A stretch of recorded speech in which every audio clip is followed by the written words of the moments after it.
لیے۔ اگر ہم نے یہاں پہ احتیاط نہ برتی تو صحیح بات یہ ہے کہ ہمارے اپنے حالات بھی کوئی بہت زیادہ اس وقت اطمینان بخش نہیں ہیں۔ ہماری جو آکسیجن ہے اس وقت وہ 90% کے اوپر ہم جو پورے ملک میں اویلیبل ہے اس کو کنزمپشن کر رہے ہیں، یعنی جتنی اویلیبل ہے اس کی 90% اس وقت استعمال میں ہے۔ اب آکسیجن میں آپ کو یہ بھی بتا دوں کہ یہ نہیں ہے کہ آپ نے آکسیجن باہر سے امپورٹ کر لیں گے تو آپ استعمال ہو جائے گی۔ ہمارا سپلائی نیٹ ورک جو ہے وہ اجازت ہی نہیں دیتا ہے کہ ہم ایک خاص حد سے زیادہ آکسیجن سپلائی کر سکیں، یعنی اگر ہم باہر سے منگوا بھی لیں گے تو پھر بھی اس کی جو سپلائی چین ہے وہ ایسی نہیں ہوگی کہ وہ فوری طور کے اوپر معاملات جو ہیں ان کو حل کر سکے۔ بھارت میں اس وقت مثبت کیسز کی شرح 17% ہے، ہمارے پاس یہ 11% پہ پہنچ گئی ہے، اور اگر اس میں 1-1.5 ہفتے میں کمی نہیں آئے گی تو ہمارا جو ہیلتھ سسٹم ہے اس کا ابھی تو یہ 1 سال جب یہ کرونا شروع ہوا تو ہم نے اپنے ہیلتھ سسٹم کے اوپر توجہ دی، جس کی وجہ سے ہمارا ہیلتھ سسٹم ابھی تک اس کو کوپ ود کر رہا ہے، ابھی تک مقابلہ کر رہا ہے اس معاملے کا۔ اگر ہم نے اس کو ایکسپینشن نہ کی ہوتی، اگر ہم نے ہیلتھ سسٹم میں بہتری نہ کی ہوتی تو ہمارے حالات اب بھی جو ہیں وہ ہندوستان کی طرح ہی ہو جاتے، کیونکہ آپ اندازہ لگا لیں کہ اس وقت لاہور کے تقریباً 90% جو ICU بیڈز ہیں وہ مکمل طور پہ بھر چکے ہیں، ملتان کے تقریباً 85% جو ہیں وہ مکمل طور کے اوپر بھر چکے ہیں، اور اسی طرح سے جو باقی شہر ہیں ان میں بھی جو ICUs ہیں وہ مکمل طور کے اوپر آکوپائی ہو چکے ہیں، ان میں جگہ ہی نہیں ہے اور لوگوں کی۔ اور ابھی ہم نے یہ جو اسپیشل اسلام آباد کے اندر، لاہور میں، کراچی میں، یہ تمام جو ایکسپینشن ہوئی اس کی وجہ سے ابھی تک معاملہ چل رہا ہے۔ اور ابھی جو ایک اور جو ہمارے لیے تھوڑی سی ایک امید کی کرن ہے وہ یہ ہے کہ کراچی کے اندر کرونا جو ہے وہ بھی کم ہے، اور اس کی جو اس وقت لاہور کی نسبت، ملتان کی نسبت، مردان، پشاور کی نسبت کراچی میں ابھی کمی ہے، اور اس کی وجہ سے ہماری سپلائی لائنز جو ہیں وہ بحال ہیں، کیونکہ کراچی ہی پورے پاکستان کا ایک سپلائی لائن کا سینٹر ہے، اور اگر خدا نخواستہ کراچی میں بے احتیاطی ہوئی اور کراچی میں کرونا بڑھ گیا تو یہ پورے ملک پہ اس کے جو اثرات ہیں وہ بہت زیادہ ہوں گے۔ اور یہی وجہ ہے کہ اس وقت دیکھیے تقریباً 600-700 مریض روزانہ جو ہیں کرونا کے وہ لائے جا رہے ہیں، ان میں 50-60 جو ہیں وہ سیریس ہیں، اور ہمارے جو ایک کرونا سے جو مرنے والوں کی تعداد ہے اس میں بہت اضافہ ہوتا جا رہا ہے۔ اسی لیے کل فیصلہ کیا گیا کہ ہم پولیس کے ساتھ فوج کو بھی اس میں انوالو کریں گے، ان کو بھی بلائیں گے، ان کو مدد کے لیے طلب کیا گیا ہے، کیونکہ SOPs کے اوپر جو عمل درآمد ہے وہ صرف 21% ابھی تک ہو رہا تھا، اور 21% عمل درآمد کا مطلب یہ ہے کہ 79% جو ہماری آبادی ہے وہ SOPs کے اوپر عمل نہیں کر رہی، اور 77% جو کرونا ہے وہ اربن سینٹر سے پھیل رہا ہے۔ تو ہم جس طرح سے دیکھتے ہیں کہ جو شاپنگز ہو رہی ہیں، اس کے بعد جو ہمارے کھانے پینے کی جو ہماری ایک میلے ٹھیلے لگ جاتے ہیں شام کو، اس کی وجہ سے ہمارا جو اربن سینٹرز ہیں ان میں کرونا بہت تیزی سے پھیلا ہے۔ اسی لیے حکومت نے فیصلہ کیا ہے کہ پہلے انڈور ڈائننگ بند تھی، اب آؤٹ ڈور ڈائننگ بھی جو ہے اس پہ مکمل پابندی لگائی جا رہی ہے، اور اس کے ساتھ حکومت خصوصی مراعات کا اعلان کر رہی ہے جو ہمارے ڈیلیوری کمپنیز ہیں ان کے لیے، تاکہ جو شاپنگ ہے اور جو کھانے پینے کی جو اشیاء ہیں، لوگ بجائے اس کے کہ گھر سے نکلیں اور باہر جا کے خود لیں، وہ ڈیلیوری کمپنیز جو ہیں ان کو جو ہے وہ استعمال کریں اور گھر بیٹھے آپ شاپنگ کریں، تو اس کا فائدہ جو ہے وہ زیادہ ہوگا۔ ہماری پوری کوشش ہے کہ جس طرح پہلی لہر جو ہے اس سے ہم نے نپٹا، دوسری لہر سے نپٹا، اسی طرح سے ہم جو تیسری لہر ہے اس سے بھی ہم جو ہے وہ اس وقت جو ہے وہ تقریباً نبٹ سکیں۔ اور تھوڑا سا میں آپ کو یہ بھی بتا دوں، گجرانوالہ میں اس وقت 88% وینٹیلیٹرز جو ہیں وہ آکوپائڈ ہیں، ملتان میں 85%، لاہور میں 83% اور مردان میں 60% وینٹیلیٹرز جو ہیں وہ آکوپائڈ ہیں۔ آکسیجن بیڈز جو ہیں وہ گجرانوالہ میں 85%، پشاور میں 77%، سوابی میں 71% اور مردان میں 68% جو ہیں وہ اس وقت جو ہیں وہ آکوپائڈ ہیں۔ 24 اپریل کو پاکستان میں کل جو کووڈ کیسز تھے وہ 529 تھے. ان میں پنجاب میں سب سے زیادہ ہیں 23,590, سندھ میں 12,786. کے پی کا ہمارے لیے بہت ایک ورنگ سچویشن ہے, کیونکہ کے پی میں کئی جگہوں کے اوپر جو کرونا کی ریشو ہے وہ 40% تک بھی پہنچ گئی ہے. مثلا مردان جو ہے وہاں پہ تقریباً اس وقت 40% کے قریب جو ہے وہ ریشو جو ہے وہ پہنچ گئی ہے. بلوچستان اور گلگت بلتستان کی صورتحال نسبتاً باقی ملک سے جو ہے وہ بہتر ہے, اور اس کی وجہ سے ہمارا ایک اوور آل جو ہماری ایک سال کی, جیسا میں نے کہا کہ جو تیاری تھی, اس کی وجہ سے ہمارا اس وقت سچویشن جو ہے وہ ابھی تک اتنی خراب نہیں ہوئی ہے. 560 وینٹیلیٹرز اس وقت پورے پاکستان میں جو ہیں وہ آکوپائیڈ ہیں,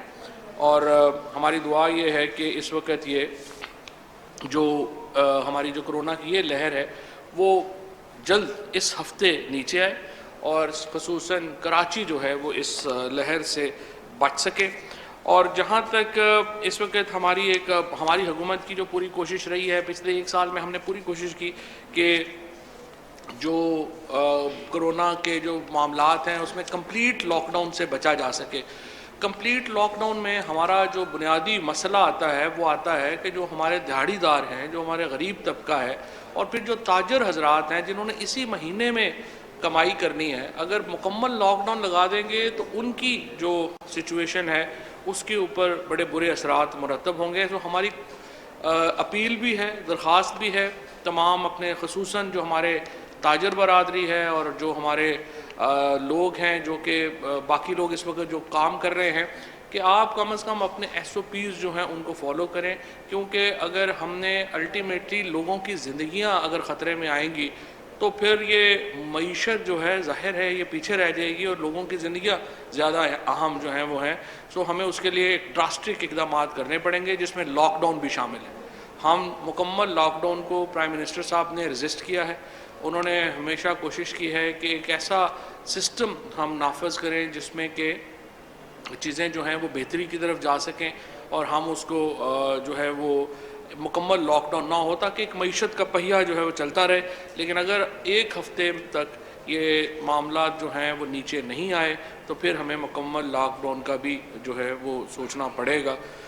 میں یہاں پہ ذرا آج آ رہی تھی کراچی میں مریم نواز شریف صاحبہ,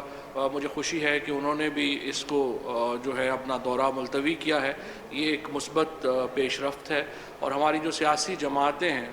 ان کو ایک سیریس اس کے اوپر اپنی جو ان کی کارروائیاں ہیں ان کو دیکھنا پڑے گا, اور کوشش کرنی چاہیے کہ حکومت کی مدد کر سکیں آپ, کیونکہ سیاست بھی ہے یا باقی چیزیں ہیں وہ زندگی کے ساتھ ہی ہیں, اور اگر زندگی کو خطرہ لاحق ہو جائے گا تو پھر آپ کیا کریں گے. سو یہ ایک مثبت پیش رفت ہے. دوسری طرف میں الیکشن کمیشن کو بھی یہ درخواست کرنا چاہوں گا کہ یہ جو کرونا ہے, ہمیں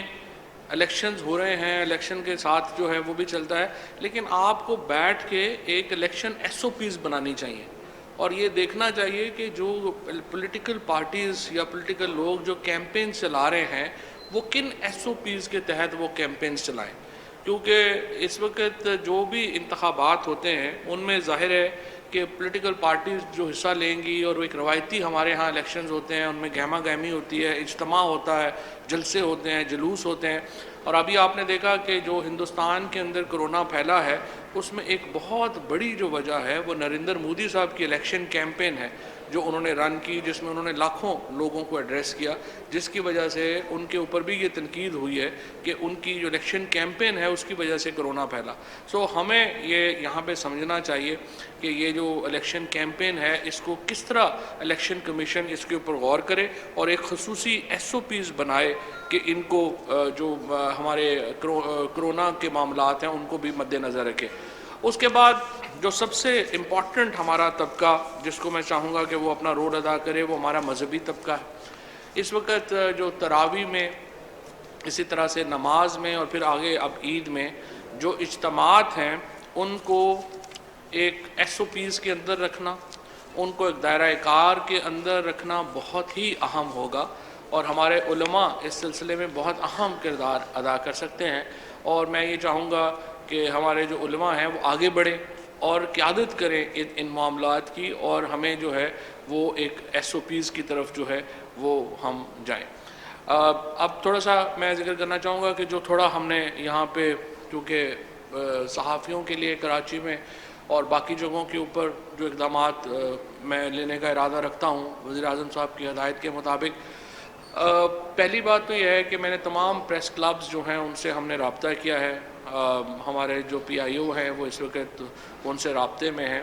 اور ہم یہ سب چاہتے ہیں کہ جو بھی پروفیشنل صحافی ہیں جو ایک مخصوص مدت سے صحافت کر رہے ہیں، جن کی عمر صحافت میں گزری ہے، ہم ان کو وزیر اعظم صاحب کا جو ہاؤسنگ پروگرام ہے ہم اس میں ان کو شامل کریں، اور ہم کم از کم یہ انشور کر سکیں کہ ان تمام صحافیوں کو اپنا ذاتی مکان جو ہے وہ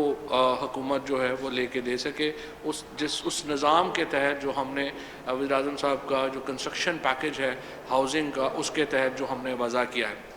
اس کے ساتھ ساتھ آپ کو معلوم ہے کہ پوری خیبر پختونخوا کی جو پاپولیشن ہے اس کو صحت کارڈ جو ہے وہ مل چکے ہیں، اب اسلام آباد میں آ رہے ہیں، اور انفارچونیٹلی سندھ حکومت نے ہمارے ساتھ صحت کارڈ کے اوپر اپنا حصہ نہیں ڈالا، جس کی وجہ سے سندھ میں صحت کارڈ جو ہے وہ شروع نہیں ہوا۔ میں چیف منسٹر صاحب سے کہنا چاہوں گا کہ اپنا جو فیصلہ ہے اس کے اوپر نظر ثانی کریں، اور ہم سندھ میں بھی یہی پروگرام جو ہے صحت کارڈ کا یہ لانا چاہتے ہیں۔ باقی جو پنجاب میں خیبر پختونخوا میں اس پروگرام کے اوپر عمل درآمد ہو رہا ہے، اور ہم صحافیوں کو ایک خصوصی پیکج کے تحت صحت کارڈ میں لا رہے ہیں جہاں پہ وہ 10 لاکھ روپے تک کا جو علاج ہے وہ مفت حاصل کر سکیں گے اپنے لیے اور اپنے خاندان کے لیے، اور ہم سندھ کے عوام کو بھی یہی سہولت جو ہے وہ لانا چاہتے ہیں، اور ہم چاہتے ہیں کہ جو چیف منسٹر صاحب ہیں وہ اس معاملے کے اوپر غور کریں اور ہمارا جو ہے وہ ہاتھ بٹائیں۔ اس کے علاوہ ہم نے جو تمام جو پرنٹ میڈیا کا اور جو الیکٹرانک میڈیا کا ایڈورٹیزمنٹ کے ایشوز تھے ان کو ریزالو کرنے کی طرف ہم بڑھ رہے ہیں، اور اس کے بعد اب زیادہ تر جگہوں کے اوپر جو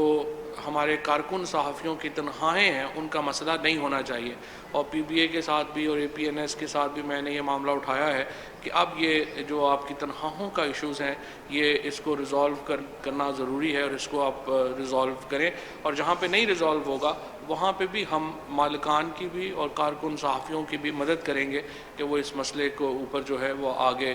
بڑھ سکیں، کیونکہ ہمارے ہاں جس قسم کی اس وقت ہم نے دیکھا ہے کہ سچویشن ہوئی ہے اس میں جو ہمارے تنخواہ دار طبقہ ہے اس کے اوپر دباؤ آیا ہے، اور اس دباؤ کو کم ہم کرنے کے لیے پوری کوشش کر رہے ہیں۔ ابھی بھی آپ دیکھیے کہ جو رمضان پیکج ہے، رمضان کے اوپر حالانکہ بہت خیال تھا کہ رمضان آئے گا تو مہنگائی کی نئی لہر آئے گی، لیکن اللہ کا شکر ہے کہ رمضان کے بعد جو قیمتوں میں جو کل محکمہ شماریات نے اپنا جو اناؤنس کیا ہے اس وقت مہنگائی کی ریشو، تو اس میں کمی آئی ہے، بجائے بڑھنے کے اس میں کمی آئی ہے۔ سو کافی طویل عرصے کے بعد ہم دیکھ رہے ہیں کہ ایک استحکام نظر آ رہا ہے پاکستان کی معیشت میں، اور اس معیشت کے استحکام کو رواں دواں رکھنے کے لیے ضروری ہے کہ ہم ایک چیپ پالیٹکس میں نہ پڑیں، چھوٹے ایشوز جو ہیں وہ ہوتے ہیں ان میں ہم نہ پڑیں۔ فار ایگزامپل جس طریقے سے ہم نے دیکھا کہ یہ جو کالعدم جو تحریک تھی لبیک، اس کے اوپر ہم نے معاملے کو جس طریقے سے سلجھایا، اس کے نتیجے میں ایک طرف سیاسی استحکام واپس آیا ہے، دوسری طرف لوگوں کی جان اور مال کی جو حفاظت ہے وہ ہو سکی ہے، اور ریاست نے اپنی ریٹ کو بھی کمپرومائز نہیں کیا۔ اپوزیشن پارٹیز کو چاہیے کہ اس کے اوپر کوئی سیاست جو ہے وہ نہ کریں، اور پاکستان کے استحکام کے لیے سنجیدگی سے اس معاملے کے اوپر آگے بڑھیں، اور ہم اس وقت سیاست میں کوئی بہت تلخی جو ہے وہ پاکستان کے مفاد میں نہیں ہے، ہم سیاست میں تلخیوں کو کم کرنا چاہتے ہیں۔ ہم نے اپنا جو الیکٹورل ریفارمز کا پروسیس جو ہے وہ الیکٹورل اصلاحات کی، انتخابی اصلاحات کی جو ہم نے تجاویز اپنی ہیں وہ اسمبلی میں رکھ دی ہیں۔ ہم چاہتے ہیں کہ اپوزیشن کو ان انتخابی اصلاحات کو وہ دیکھے، اور اگر وہ ان انتخابی اصلاحات سے مطمئن نہیں ہے تو اپنی انتخابی اصلاحات لے کے آئے، ہم وہ بھی ان کو بھی چلانے کے لیے تیار ہیں، ان کو بھی دیکھنے کے لیے تیار ہیں۔ پرائم منسٹر صاحب نے اسپیکر صاحب کو خط لکھا، اسپیکر صاحب نے اپوزیشن کو خط لکھا۔ اس کے ساتھ ساتھ جو دوسرا معاملات ہیں، چاہے وہ جوڈیشل ریفارمز کی بات ہے، چاہے وہ کرمنل جسٹس سسٹم ریفارمز کی بات ہے، ہم اس کے اوپر کھلے دل کے ساتھ اپوزیشن کے ساتھ بیٹھ کے ان کو آگے چلانا چاہتے ہیں۔ لیکن اگر آپ بچوں جیسی حرکتیں کریں گے، جیسے ہم نے آخری اسمبلی سیشن میں دیکھا کہ شاہد خاقان عباسی صاحب جو ملک کے وزیر اعظم رہ چکے ہیں، جس طریقے سے انہوں نے اسپیکر کے ساتھ جو رویہ اختیار کیا، اس کے بعد جس طریقے سے رانا ثناء اللہ صاحب جو رویہ اختیار کر رہے ہیں، یا جو اس وقت خصوصاً پی ایم ایل این کے لوگ رویہ اختیار کر رہے ہیں، تو لگتا یوں ہے کہ وہ سیاست کو تلخ رکھنا چاہتے ہیں۔ ہم تو سیاست کو ایک اس طرح سے لے کے چلنا چاہتے ہیں جو آئین اور قانون کے مطابق ہے۔ اگر آپ اپنے مقدمات کو، شہباز شریف صاحب جو ہیں وہ اپنا کیس لڑے ہیں، ان کو ضمانت ہوئی ہے، اب وہ ضمانت کی جو وجوہات ہیں ہم اس سے ایگری نہیں کرتے، کیونکہ دیکھیے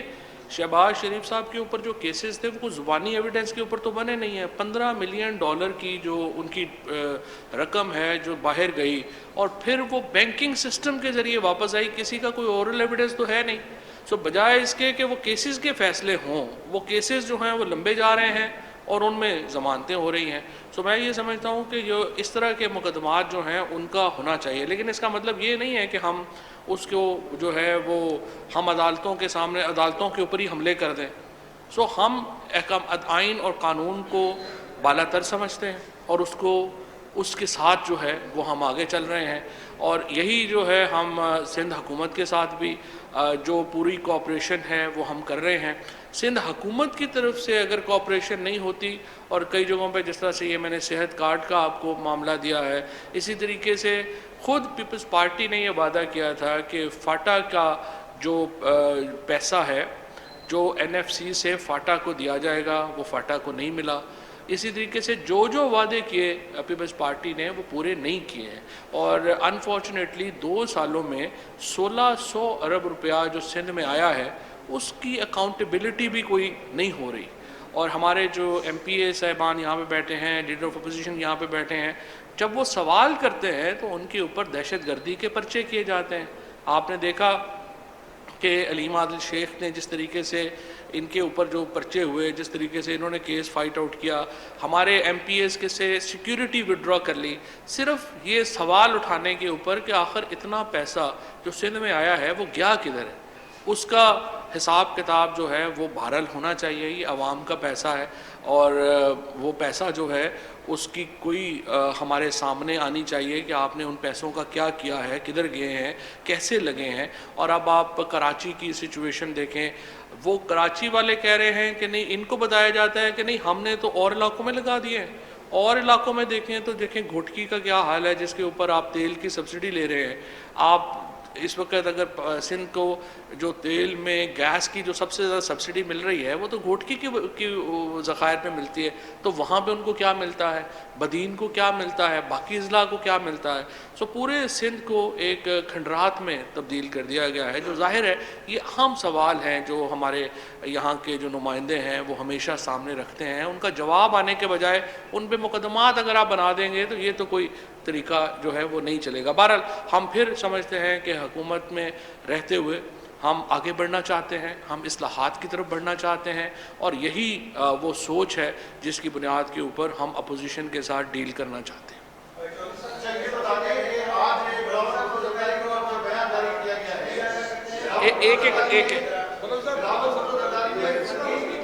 ایک ایک کر کے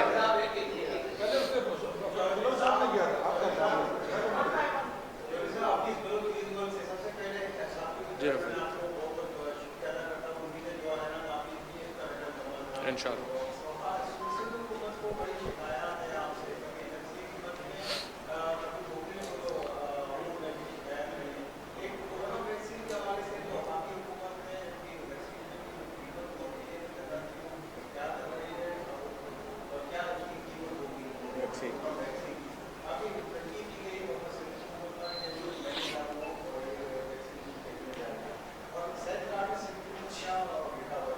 دیکھیں، پہلی بات تو یہ ہے کہ ویکسین کے حوالے سے ہم تمام صوبوں کو یہ سمجھتے ہیں کہ وہ ویکسینز اپنی خریدیں اور تمام بوجھ وفاق کے اوپر نہ ڈالیں۔ ہم نے اس وقت جو ابھی پلان کیا ہے